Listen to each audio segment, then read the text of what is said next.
공부를 대하는 태도가 인생을 바꾼다. 박동호. 나는 유튜브 구독자나 SNS 팔로워에게 어떻게 그렇게 치열하게 살면서도 무엇 하나 놓치는 것 없이 다 해낼 수 있느냐는 질문을 많이 들어왔다. 나는 아래처럼 답했다. 저는 모든 것을 필요한 일과 필요 없는 일, 이렇게 두 가지로 나눠서 생각합니다. 필요한 일은 또 지금 당장 해야 할 일과 당장 하지 않아도 되는 일 두 가지로 분류합니다. 지금 당장 해야 할 일들에서는 나름의 기준으로 우선순위를 정하여 가장 효율적인 일 처리 순서를 정합니다. 이렇게 모든 것을 중요도 순서에 따라 일을 처리하다 보면 놓치는 것 없이 다 할 수 있습니다. 이것이 제가 치열하게 살면서도 모두 다 해낼 수 있는 비결입니다. 둘째, 자기 자신에게 반복적으로 암시를 하는 방법이다. 가끔은 모든 사람이 그렇듯이 나 또한 지칠 때가 있다. 그럴 때는 내가 만든 명언을 떠올린다. 지금 이 순간을 이겨내지 못하면 거기까지가 내 한계다. 이 명언을 나는 항상 마음속에 달고 살아간다. 이 명언 하나면 아무리 지쳐도 다시 마음을 다잡고 나아갈 힘이 생긴다. 나는 나의 한계를 뛰어넘고 더 성장하고 궁극적으로 성공하고 싶기 때문이다. 인간은 학습 능력이 있는 동물로서 오늘은 어제보다 하루 더 살았으므로 더 나아야 한다. 나는 목표를 구체적이면서도 단계적으로 설정했다. 여기서 또 중요한 포인트가 있다. 바로 단계적인 목표다. 나는 목표를 장기, 중기, 단기 세 가지 단계로 크게 나눠서 생각한다. 예를 들어 0에서 시작하여 100까지 간다고 했을 때 어떤 사람은 중간 목표를 50 하나만 잡고 어떤 사람은 중간 목표를 25, 50, 75로 총 3개 잡는다고 해보자. 어떤 사람이 100까지 더 빠르게 그리고 최종적으로 갈 수 있을까? 전자보다는 후자가 성공할 가능성이 높다. 중간 목표까지의 거리가 너무 멀면 힘이 빠질 수 있고 혹시라도 중간에 실수가 있었다면 그것을 바로잡는데도 시간이 오래 걸릴 것이다. 단기, 중기, 장기 목표를 설정하는 법.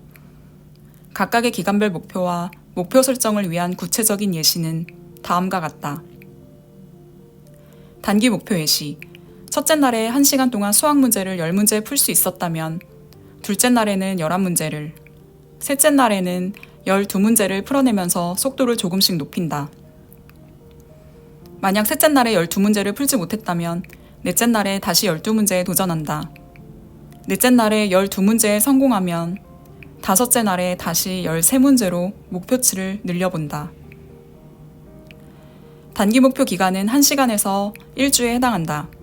단기 목표 단계는 목표를 이루는데 가장 기본적인 요소이면서도 중요한 단계이다. 아주 조금씩이라도 목표치를 늘려가야 하는 것이 포인트다. 중기 목표 예시.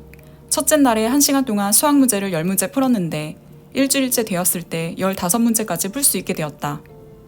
하지만 채점을 해보니 푸는 속도만 늘어났지 처음보다 더 많이 틀리고 있다는 사실을 알았다.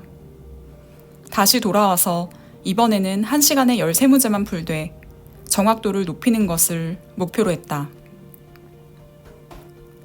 다 마치면 그 다음에는 1시간 동안 14문제를 풀되 모두 맞는 것을 목표로 하고 그렇게 1주가 지났을 때는 15문제 이상 성공시키는 것을 목표로 한다.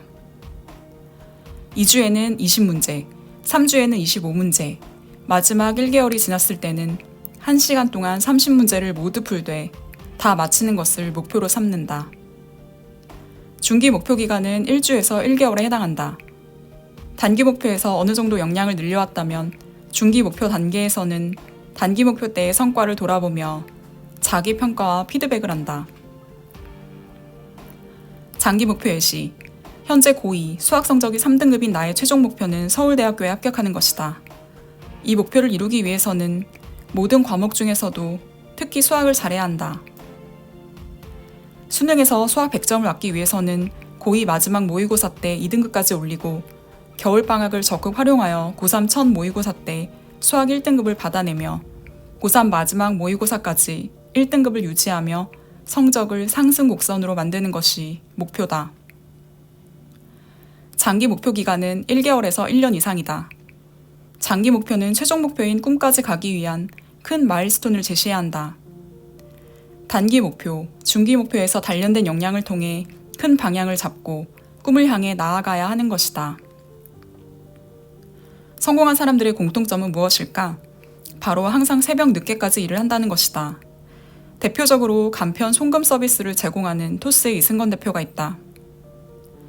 이승건 대표는 서울대학교 치과대학 출신으로 치과 의사로서 살다가 꿈을 이루기 위해 치과 의사를 그만두고 창업가의 길을 걸었다. 물론 그 과정은 쉽지 않았다. 여러 시도를 했고 실패도 많았지만 7.8기의 도전 끝에 결국 토스를 성공시켰다. 2022년 6월 현재 2,200만 명 이상이 토스 서비스를 다운로드했고 누적 투자 금액이 1조 원이 넘는 우리나라의 대표적인 유니콘 기업이 되었다. 이승건 대표의 인터뷰를 보면 본인은 항상 새벽 3, 4시까지 일을 했다고 한다. 또한 이건 나의 친한 지인을 통해 들은 건데 그는 할 일이 많아서 잘 수가 없었고 큰 꿈을 이뤄내려면 이 정도는 당연한 것이라고 했다고 한다. 나 또한 새벽 3시 전에 자본 적이 없다.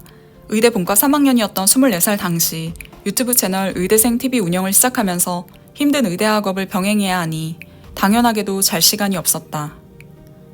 다음은 내가 서울 아산병원 인턴으로 일하던 시절 쓰리잡을 병행하며 36시간 당직을 끝내고 돌아와서 새벽 4시에 일을 마치고 잠들기 전에 SNS에 썼던 글이다. 일을 하든 공부를 하든 어떤 목표가 있다면 눈이 저절로 감길 때까지, 필기 글씨가 이상했을 때까지, 말이 헛나올 때까지, 시간이 몇 시인지도 모를 때까지, 몸을 자기 의지대로 조절하지 못할 정도로 지칠 때까지 하게 된다면 눕자마자 바로 골아 떨어질 것이다. 나는 요즘 20초 만에 잠든다. 가끔은 잠들었는지 모를 때도 있다. 누워서 잠들 때까지 그 찰나의 20초가 가장 뿌듯하다. 그 시간이 오늘의 내가 얼마나 열심히 살았는지를 대변한다. 돌려서 말하면 내가 오늘 열심히 살았는지를 알고 싶다면 누워서 잠들 때까지 오늘의 나를 복기해보면 된다.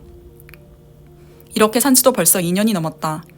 이 정도 열심히 살면 내일은 또 새로운 발전이 있을 것임을 희망할 자격이 있다고 생각한다. 누구나 누구든 될 수 있다. 내가 좋아하는 말 중 하나다. 어떤 사람이든 저마다의 욕망을 가지고 꿈을 구체화하고 단계적인 목표를 수립하며 이를 달성하기 위해 적절하게 강박을 이용한다면 누구나 그 꿈을 이룰 수 있다고 생각한다. 강박은 나쁜 것이 아니다. 그것을 잘 활용한다면 우리는 무한 동력을 가지고 우리의 인생을 빛낼 수 있을 것이다.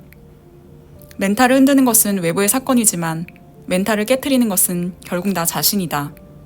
위의 문장은 내가 생각한 멘탈 관리에 있어서 가장 중요하다고 여기는 것이다.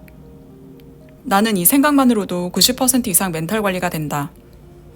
저 말을 돌려서 생각하면 내가 멘탈을 깨트리지 않으면 결국 멘탈은 깨지지 않는다는 것이다. 사람마다 정의하는 성공의 의미는 다르다. 하지만 적어도 당신이 성공적인 인생을 살고 싶다면 지금 당장 공부를 해야 한다. 공부만 해도 당신이 정의하는 성공에 한 걸음 한 걸음 다가갈 수 있을 것이다.